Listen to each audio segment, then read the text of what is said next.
Hello, I'm Christy Scarrow, and in this interview series, I'm talking to experts who help leaders to have an influence, gain commitment from their team, and make an impact.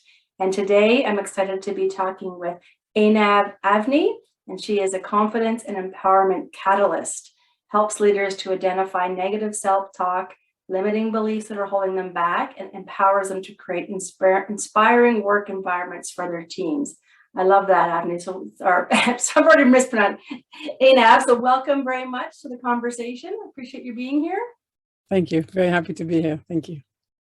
So, one thing what I really was loving about kind of connecting with you is you call your business practice Untangled Coaching. Tell me a little bit, what does that mean, untangled? That's really an interesting concept. Yes. When I just started coaching, I realized that the word untangling kept coming up. And basically, when I was listening to my clients and I could hear that everything was really tangled, everything was in a knot. And in conversation, slowly, we started to untangle things. And then when I needed to come up with a name for my business, because as you experienced yourself, my name is not that friendly.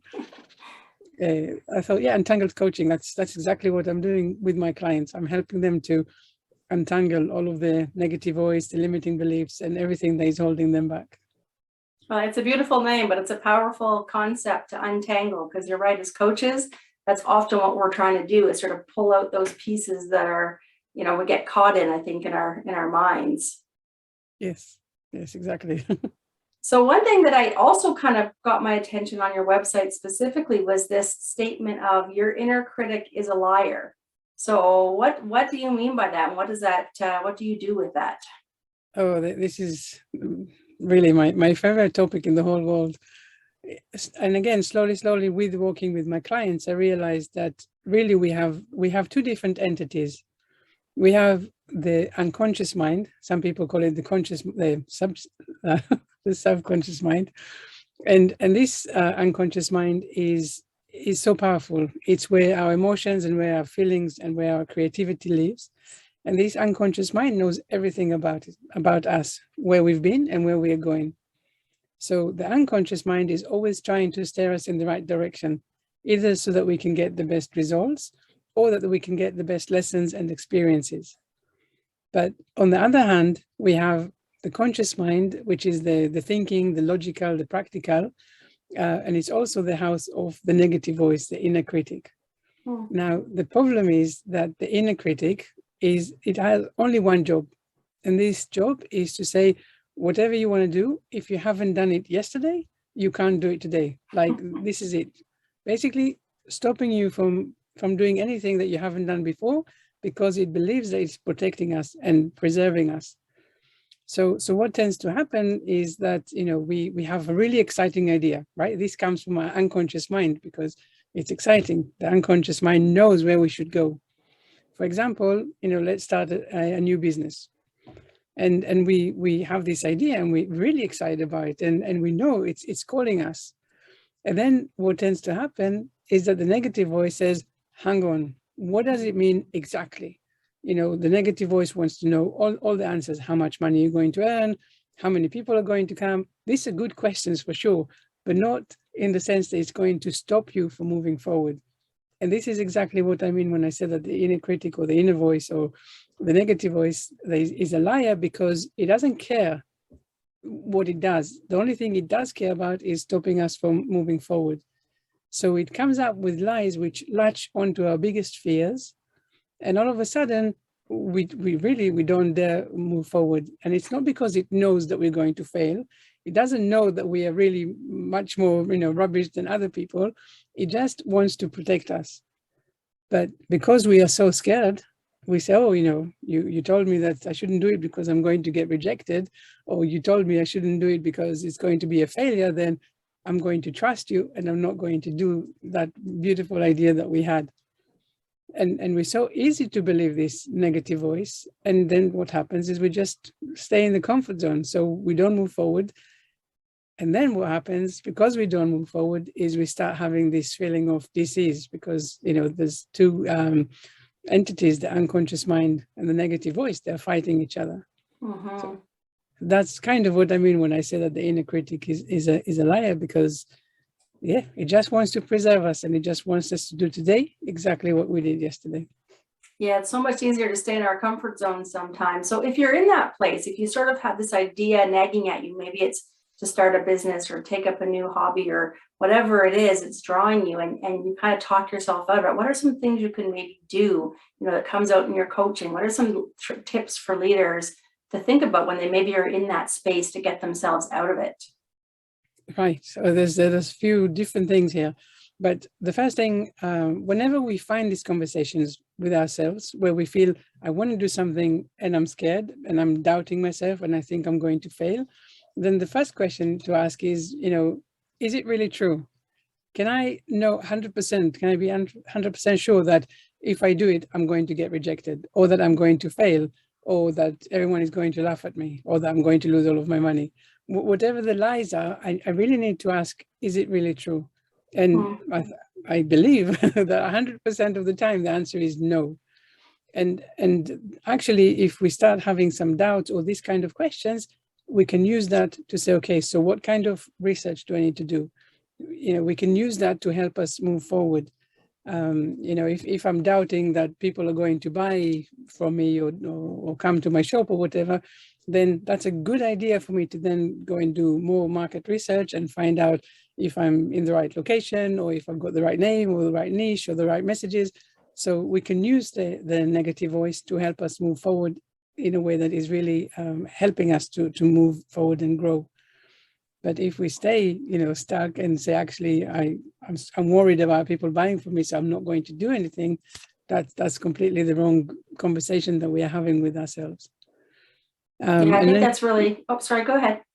No, you just asked me something about leaders, and I just forgot what that part of the question was.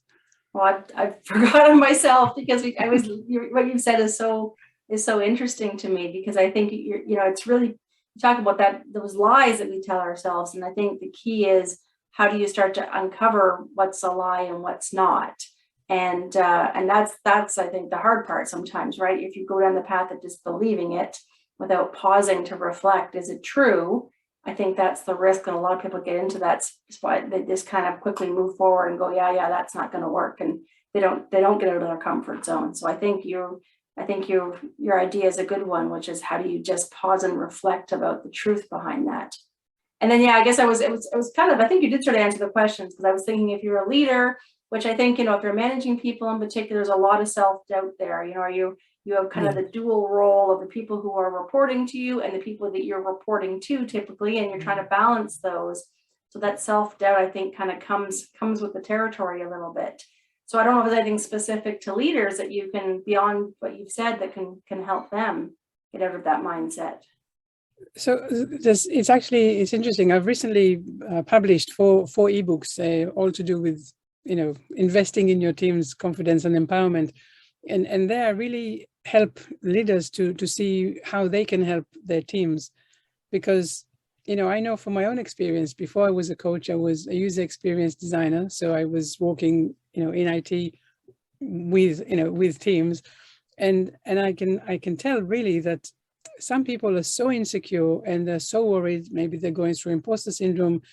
They're so worried about how they're being perceived, and if they're doing something well enough or good enough. They're constantly comparing themselves to others, and also comparing themselves to an idea of themselves that they have. And they're all the time finding themselves to be not good enough. So leaders, they should be able to see that they have struggling people in their team.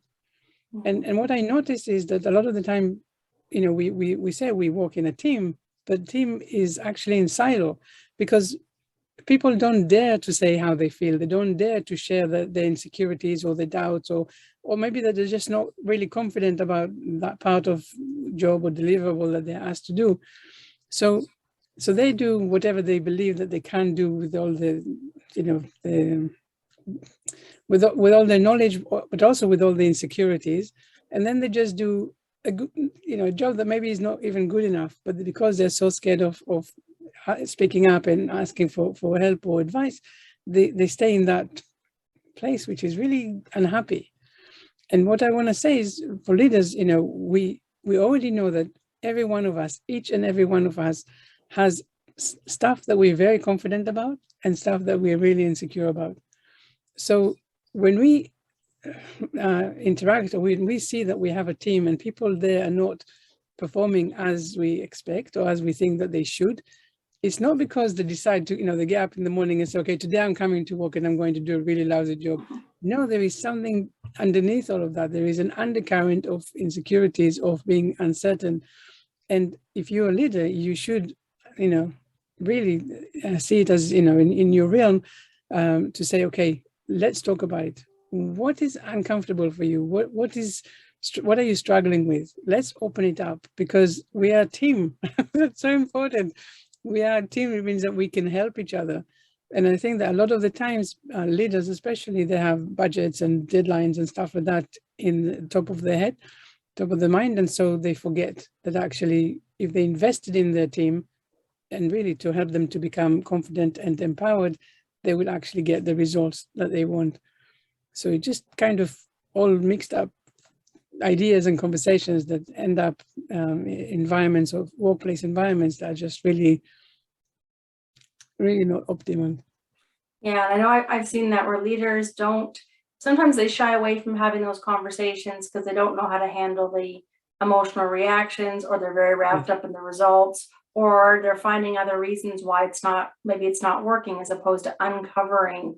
And I do see it being a really important role of the leader to recognize that there's probably something going on if things aren't, people aren't making their commitments, or there's conflict that's arising in the team, and trying to ask those questions. People are going to be hesitant to share those potential weaknesses or concerns because it might affect them. So I think that's really good. Absolutely.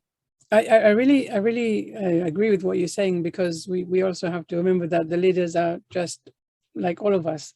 So they have their own insecurities. And, I was working with one of my clients, and she was a leader, and she was, she was a conflict avoider, self-professed conflict avoider.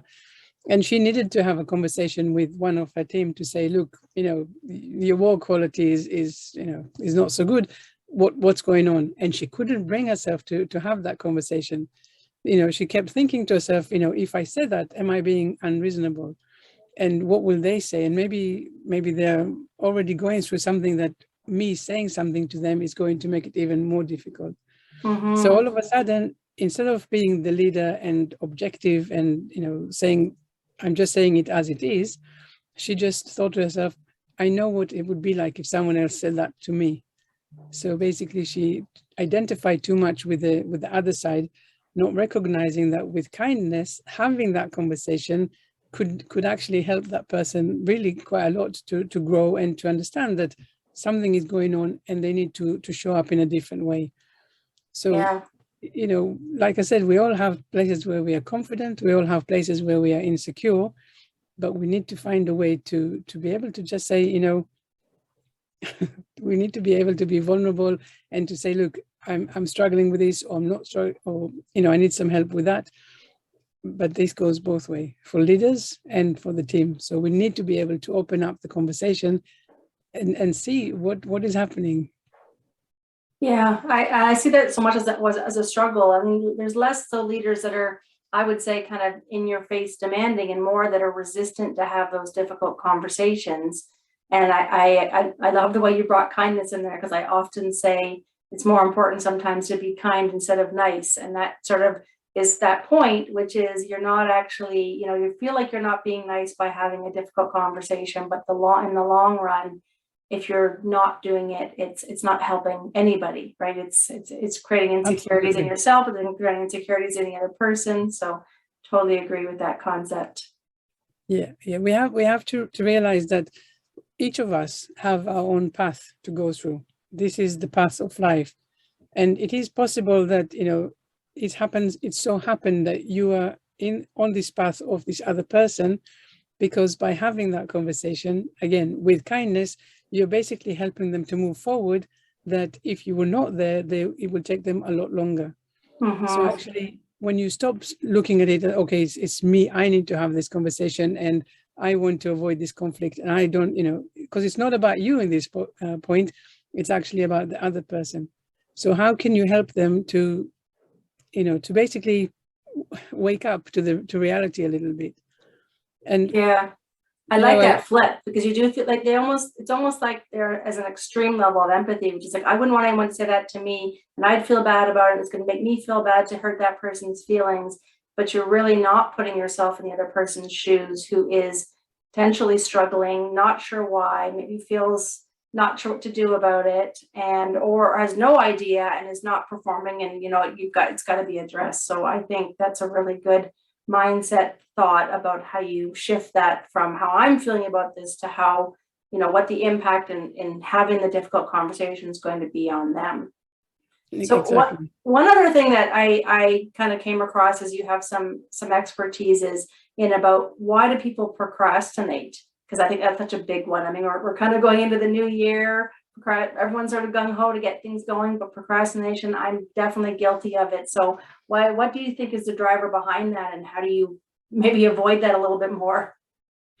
Right. So it's really interesting, because a lot of the time when people they say, oh, I'm procrastinating, the next thing that they say or they think about themselves is that they're lazy. And I'm like, I don't believe in lazy. I really don't believe in lazy. But what I do believe is fear. And a lot of the time, you have something to do, and then you realize that actually you're worried about something. Maybe you're worried about failure or rejection, or actually maybe you have fear of success. Because once you get going with that thing, it will be out there, and what does it mean about you?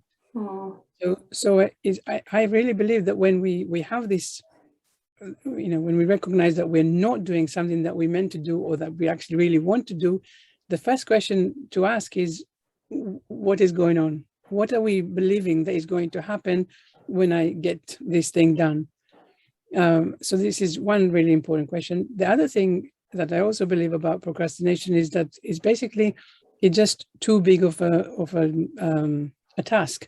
So let's chunk it down, because if I need to climb a mountain, I can't do it in one go. I have to chunk it down. And that brings us what we spoke about earlier about the comfort zone. As soon as we come towards the edge of the comfort zone, our negative voice goes into an overdrive. So it basically says, okay, I told this person all these lies and it didn't work. So now I have to dial it up and say really big lies, really, really big lies. So here we are, about to do something that we haven't done before.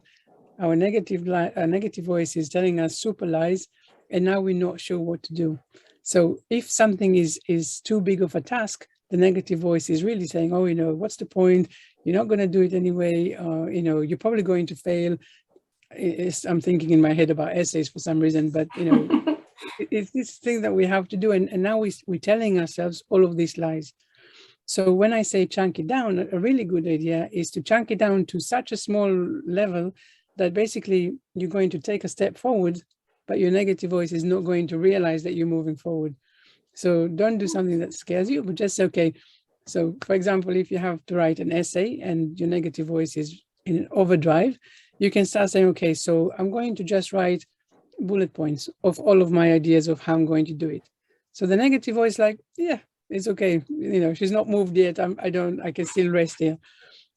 Right. So you start to chunk it down to a way that is moving you forward, but it's not big enough step so that to wake the negative voice with all of its lies. So that's kind of how I think about procrastination. First of all, it's fear of something. Second thing, it might be just too big. So chunking it down will be really helpful to move forward. Yeah, that's really insightful, because I'm a procrastinator myself, and I was trying to think, which one is it for me? It's probably both at times, or one versus the other. I know often I find myself, if I'm thinking something's really big, it's going to take me hours, and I'm like, I don't want to spend hours on it. The reality is, at the end of the day, it doesn't usually take me the amount of time that I've built up in my head. So if I'd done it a little bit here and a little bit there, and I would have been able to get there faster, and feel like, why did I think this was going to be so hard when it really wasn't? And I think it's because you just got to start sometimes and chunk away at those little steps and go, oh, it's moving quite well. Actually, this is kind of good. This is working. And then convince yourself this wasn't as big as I thought.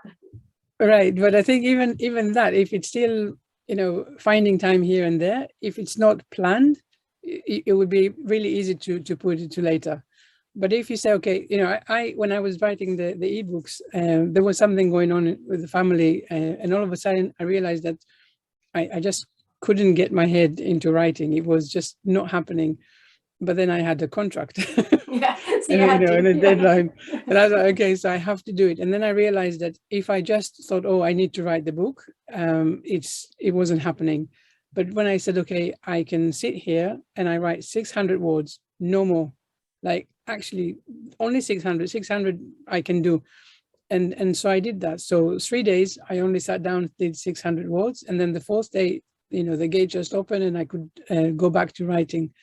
So what I also really like in this kind of thing is when the night before, you at the end of the day, like today, you sit down and you write 6 things that you want to achieve tomorrow. And it's things that, all of these ideas that go around in your mind, you write it down, and then just 6 things. And then the next day, because your plan is already there, you don't have to go into your emotions and do I feel like this or am I scared about that? It's already written down. So you say, okay, item number 1, I have to do this, cross it out, move on to number 2, and so on. So it's already giving you structure that is there, and it doesn't take into account the negative voice. It doesn't take into account the emotions and the fears. It just says, okay, step number 1, what do I do? And again, we can chunk it down into such levels that are really easy to move forward with them. That's a really smart strategy. No, thank you for sharing that. So the one thing I do want to say is I know you've got a free online course about helping ways to increase confidence. So because a lot of what we've talked about is obviously building confidence and understanding what those lies are in your head. So I'm definitely going to share that in the description so they can find you. And maybe just give me a quick summary of what they'll get when they click on that. Some of the outcomes. Yeah. Yes. So it's five lessons to a confident you, and it is everything that we actually spoke about today. It is about the negative voice and understanding the other side, the unconscious mind, which really pushes you to do the things that you're meant to do in life. It's also about procrastination. There is something there about ego and attachments. So also understanding why we're not doing the things that we want to do. So there's 5 lessons, and in each lesson there's a video and also some like a workbook or a quiz. So helping people to really get into the new mindset of being more confident, to understanding what is really holding them back. That sounds super interesting. I'm definitely going to check that out. So thank you for sharing that. Just before we wrap up, any last thing that I should have asked you, or some final words on what you want to share? For me, the one-liner for everything that I really do is to recognize that we have this liar inside of us, the inner critic, the inner voice, negative voice that keeps saying to us, you can't do it, you're going to fail, you're not good at it, and all of that. And when we listen to the negative voice, we can't move on in life. So the negative voice tells us lies and keeps us back. And because it also goes against the unconscious mind, we really feel stuck. We feel heavy. We feel like, nothing good is happening in life. So just be aware of the conversation and then ask yourself, really, do I really know that all of these bad things are going to happen? And as you know that they won't, you can start doing things. Maybe, as we said earlier, small step forward at a time. Wonderful. Great advice. And I appreciate you taking the time, einav, to be here today and share your wisdom with my audience. And it was a pleasure to connect with you and to share in your knowledge. So thank you very much. Thank you.